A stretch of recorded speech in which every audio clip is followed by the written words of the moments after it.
J'étais à Dakar. Dans les années 1990, j'enseignais déjà à l'université. Ma grand-mère vivait encore à Tambacounda. Je lui rendais visite chaque été. Et cette année-là, nous parlions de légendes. De ces histoires que tout le monde connaît en Afrique sans savoir vraiment d'où elles viennent. Elle m'a dit, très simplement, sans lever les yeux de son thé, la grande reine du Sud est venue pour chercher la protection. Veneuse. La protection. J'ai corrigé comme on corrige poliment. J'étais professeur de théologie.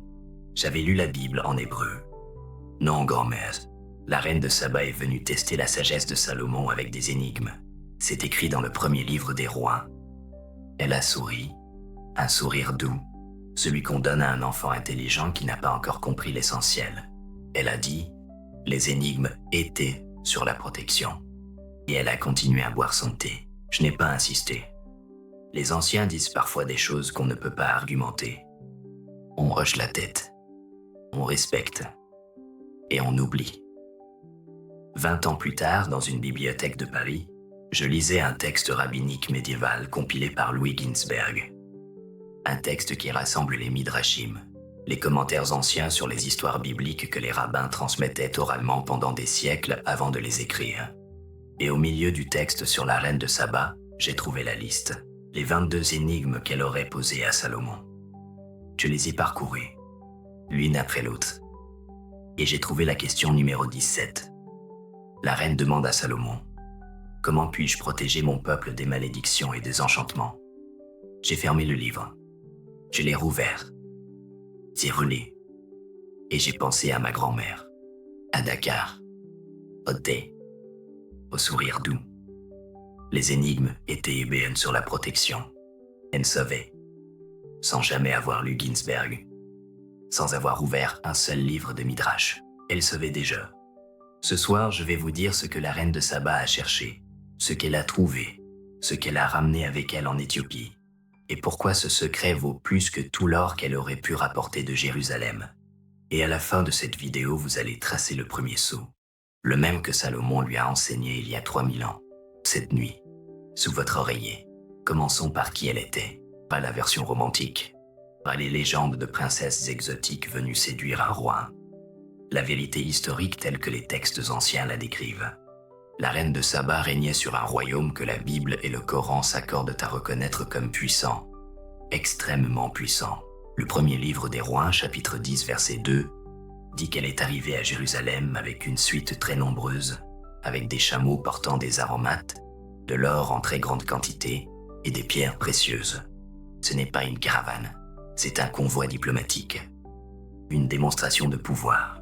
Une reine qui ne vient pas mendier, mais négocier entre égaux. Le Coran, sourate An-Naml, verset 23 dit « J'ai trouvé qu'une femme est le reine, qu'elle a reçu toutes choses et qu'elle possède un trône magnifique. » Toutes choses, en arabe, utiyat min kulli shay.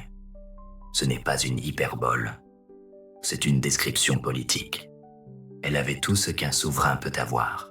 Armée, richesse, influence, commerce. Et maintenant la question que personne ne pose. Si elle avait tout cela, pourquoi a-t-elle traversé 2400 km de désert pour rencontrer Salomon? L'or, elle en avait déjà. Des aromates, son royaume en exportait dans tout le monde antique. La sagesse, elle était elle-même réputée pour son intelligence politique. Alors pourquoi?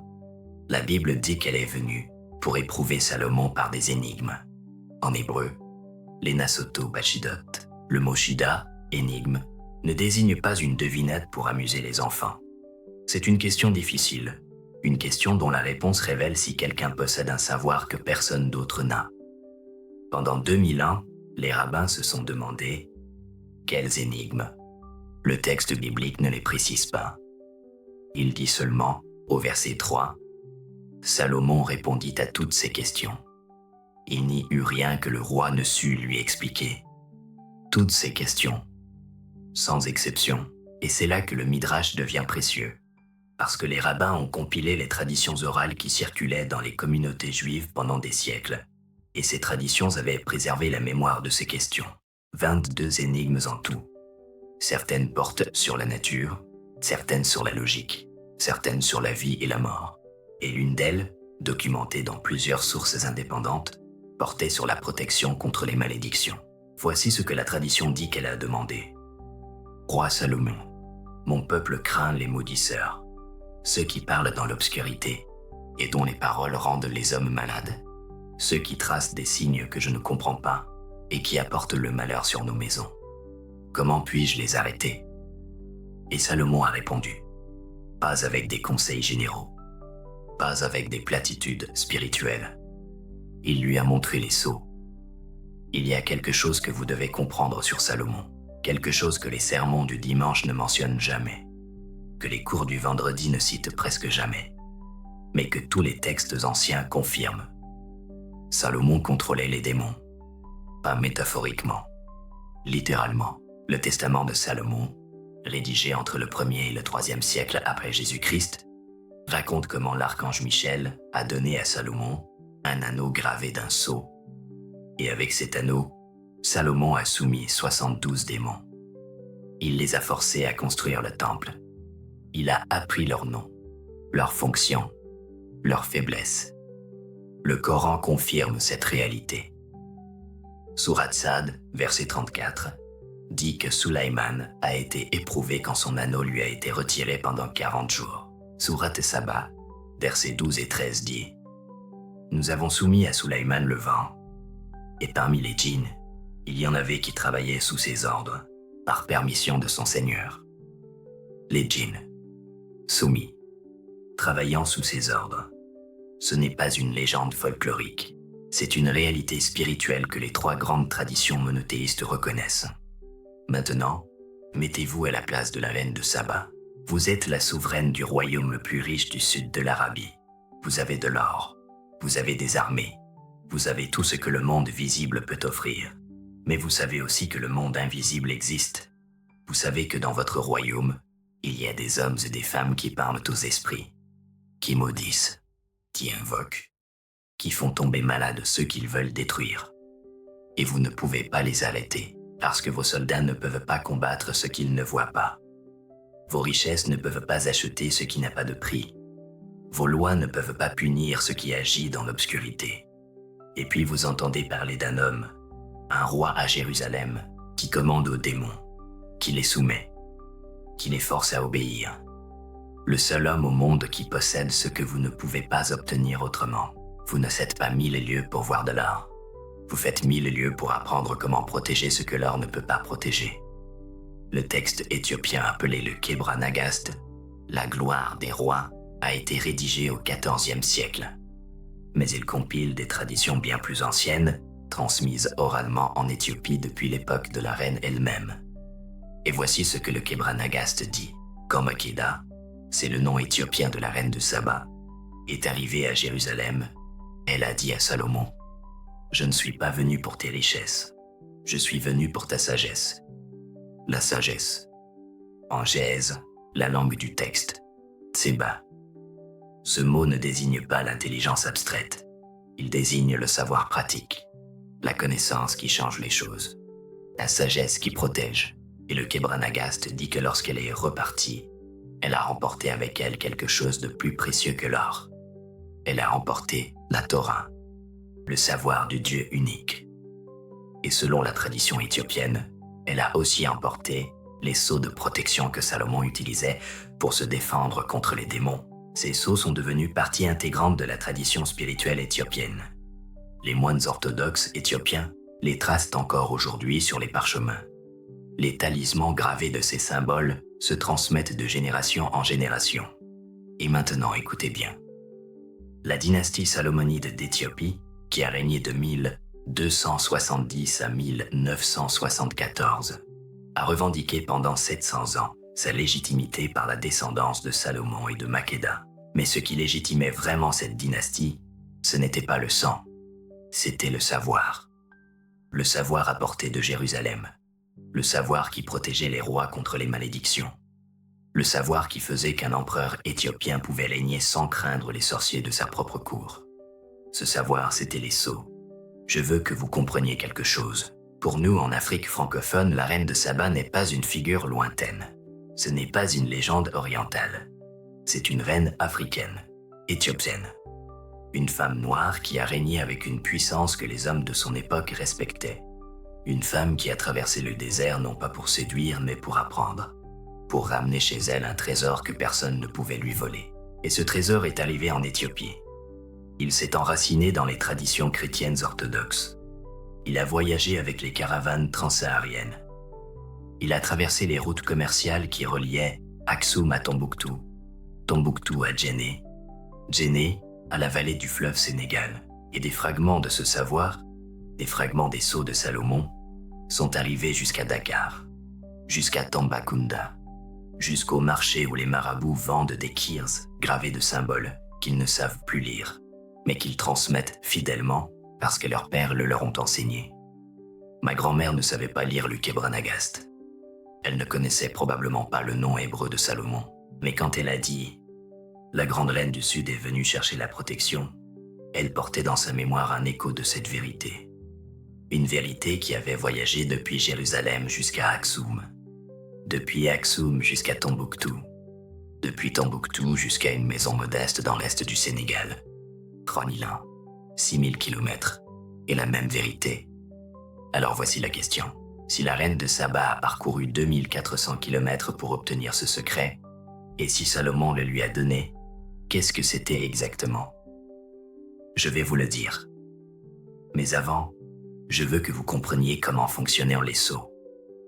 Dans la tradition salomonique, telle qu'elle est codifiée dans la Clavicula Salomonis, le grimoire médiéval attribué à Salomon, un sceau n'est pas un dessin décoratif. C'est une déclaration d'autorité. Quand Salomon traçait un sceau, il ne dessinait pas pour le plaisir. Il marquait un espace. Il disait « Cet espace appartient à Dieu. Ce qui est sous ce sceau est sous la protection de celui qui m'a donné le pouvoir de commander aux démons. Mais sceau est un signe de souveraineté divine. Et ce qui rend un sceau efficace, ce n'est pas la complexité du dessin. C'est l'intention avec laquelle il est tracé. C'est la foi de celui qui le trace. C'est la reconnaissance que ce symbole ne tire pas sa puissance de l'encre ou du papier, mais de celui au nom de qui il est tracé. Salomon l'a expliqué à la reine de Saba, et elle l'a compris, parce qu'elle aussi servait un dieu. Avant de rencontrer Salomon, selon le Coran, elle adorait le soleil. Mais après avoir vu la puissance de Salomon sur les djinns, elle s'est convertie au Dieu unique. Surat An-Naml, verset 44. Elle dit « Seigneur, je me suis fait du tort à moi-même. Je me soumets avec Sulaïman à Allah, Seigneur des mondes. » Elle a compris que la puissance de Salomon ne venait pas de lui. Elle venait de celui qu'il servait. Et les sceaux qu'il lui a enseignés fonctionnaient pour la même raison. Je vais maintenant vous enseigner le premier sceau, le plus simple, le plus ancien, celui que n'importe qui peut tracer. C'est le sceau que Salomon portait gravé sur son anneau. Le sceau que les traditions juives, chrétiennes et islamiques reconnaissent toutes, sous des formes légèrement différentes, comme le symbole de protection le plus puissant jamais révélé. L'étoile de Salomon. En hébreu, Magen David, le bouclier de David. En arabe, Khatam Sulaïman, le sceau de Sulaïman. 2 triangles entrelacés. Une étoile à 6 pointes. Mais avant que vous ne pensiez que je parle du drapeau d'Israël, laissez-moi clarifier quelque chose d'essentiel. Le Magen David n'appartient pas à Israël. Il appartient à Salomon. Et Salomon appartient aux 3 traditions. Les musulmans vénèrent Sulaïman comme prophète. Les chrétiens le reconnaissent comme le roi sage de l'Ancien Testament. Les juifs le considèrent comme le constructeur du temple. Et ce symbole, l'étoile à 6 pointes, a été utilisé pendant des siècles dans le monde islamique, bien avant que le sionisme moderne ne l'adopte en 1897. Les amulettes ottomanes portaient le Khatam Sulaïman. Les talismans marocains le gravèrent sur le cuir. Les manuscrits éthiopiens le traçaient sur les parchemins. Ce symbole ne vous sépare pas de Dieu. Il vous relie à la tradition de Salomon. Maintenant, voici comment vous allez le tracer. Prenez une feuille de papier, blanche, sainte. Prenez un stylo ou un crayon, peu importe la couleur. Ce qui compte, c'est l'intention, pas le matériau. Tracez un triangle pointant vers le haut, puis tracez un deuxième triangle inversé, pointant vers le bas.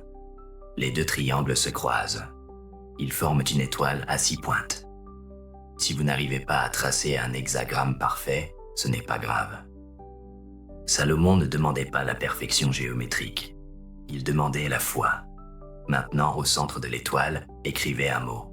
Si vous êtes musulman, écrivez Bismillah. Si vous êtes chrétien, écrivez au nom de Dieu.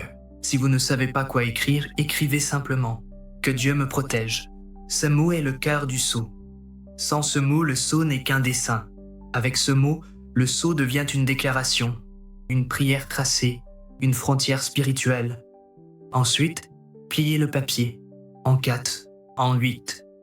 Peu importe, pliez-le de manière à pouvoir le glisser sous votre oreiller.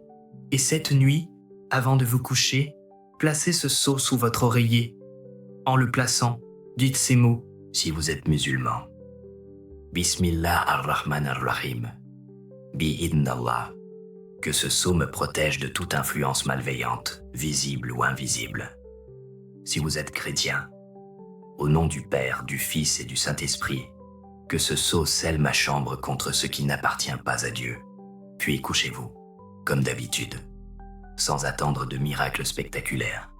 Mais observez si votre sommeil est différent, si les cauchemars qui revenaient chaque nuit s'arrêtent, si la pression que vous sentiez parfois sur votre poitrine au réveil disparaît. Ne cherchez pas des signes dramatiques, cherchez la paix. La paix est le signe que le sceau fonctionne. Mais il y a une chose que je dois vous dire maintenant. Le sceau que vous allez tracer ce soir n'est pas magique. Il ne fonctionne pas comme un sort. Il ne fonctionne pas comme une recette chimique où vous mélangez les ingrédients et obtenez automatiquement un résultat. Le sceau fonctionne parce que vous déclarez votre appartenance. Écoutez bien ce que je vais vous dire. Quand vous tracez ce sceau et que vous prononcez le nom de Dieu, vous dites à tout ce qui rôde dans l'invisible « Je ne suis pas neutre, je ne suis pas disponible, je ne suis pas sans protection. J'appartiens à celui que Salomon servait, à celui que les démons craignent, à celui devant qui les djinns se prosternent. Ce sceau est un drapeau, une bannière plantée dans votre chambre qui dit « Cet espace est réclamé, et ceux qui cherchent à entrer sait qu'il ne peut pas franchir cette ligne sans affronter celui au nom de qui cette ligne a été tracée. Renouvelez ce sceau chaque nouvelle lune. » Pourquoi la nouvelle lune? Parce que dans toutes les traditions anciennes, juives, islamiques, africaines, la lune marque le temps spirituel. Les mois lunaires rythment les prières, les jeûnes, les rituels. Et la nouvelle lune, en particulier, est un moment de renouvellement. Un moment où l'obscurité totale cède la place à la première lumière. C'est le moment idéal pour renouveler votre protection. Chaque nouvelle lune, tracez un nouveau sceau. Remplacez l'ancien par le nouveau. Renouvelez l'intention. Renouvelez la déclaration. Et si vous n'arrivez pas à suivre le calendrier lunaire, faites-le simplement chaque mois. Le 1er du mois, ou chaque fois que vous sentez que quelque chose a changé dans votre sommeil. Le rituel devient protection quand il devient habitude. Il y a une dernière chose que je veux vous dire. La reine de Saba a parcouru 2400 km pour obtenir ce que je viens de vous donner en 20 minutes. Elle a traversé des déserts. Elle a bravé des dangers. Elle a négocié avec un roi puissant. Elle a posé des énigmes difficiles pour prouver qu'elle méritait la réponse. Et à la fin, elle a obtenu le secret. Et elle est repartie chez elle avec ce trésor. Non pas de l'or, non pas des pierres précieuses, mais le savoir qui protège. Ce savoir a voyagé avec elle jusqu'en Éthiopie. Il s'est enraciné dans les traditions chrétiennes orthodoxes. Il a traversé les siècles. Il a traversé les continents. Et ce soir, vous l'avez reçu, gratuitement, sans avoir à traverser 2400 km, sans avoir à poser des énigmes, sans avoir à prouver quoi que ce soit. Vous l'avez reçu parce que je crois que ce savoir doit être partagé, que ce qui a protégé les rois doit aussi protéger les gens ordinaires, que ce que Salomon a enseigné à une reine africaine il y a 3000 ans peut encore protéger une mère à Abidjan, un père à Dakar, un étudiant à Kinshasa. Mais maintenant, c'est à vous de décider. Vous pouvez fermer cette vidéo et ne rien faire. Vous pouvez dire « c'est intéressant, c'est émouvant, mais ce n'est pas pour moi ». Ou vous pouvez vous lever, prendre une feuille de papier, tracer l'étoile, écrire le nom de Dieu au centre, et placez ce sceau sous votre oreiller cette nuit. La reine de Saba n'a pas hésité. Elle a fait 1000 lieues pour obtenir ce secret. Vous n'avez qu'à faire 3 pas jusqu'à votre table. Ne laissez pas ce savoir être vain. Si ce que vous avez entendu ce soir vous a touché, si vous reconnaissez dans cette histoire quelque chose qui résonne avec votre propre quête de protection, partagez cette vidéo avec quelqu'un que vous aimez. Non pas pour moi, Dieu, pour qu'il reçoive ce que la reine de Saba a reçu il y a 3000 ans.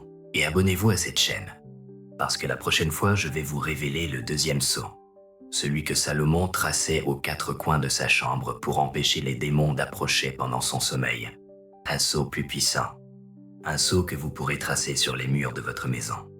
Que la sagesse de Salomon vous protège cette nuit. Que la paix soit avec vous, mes amis.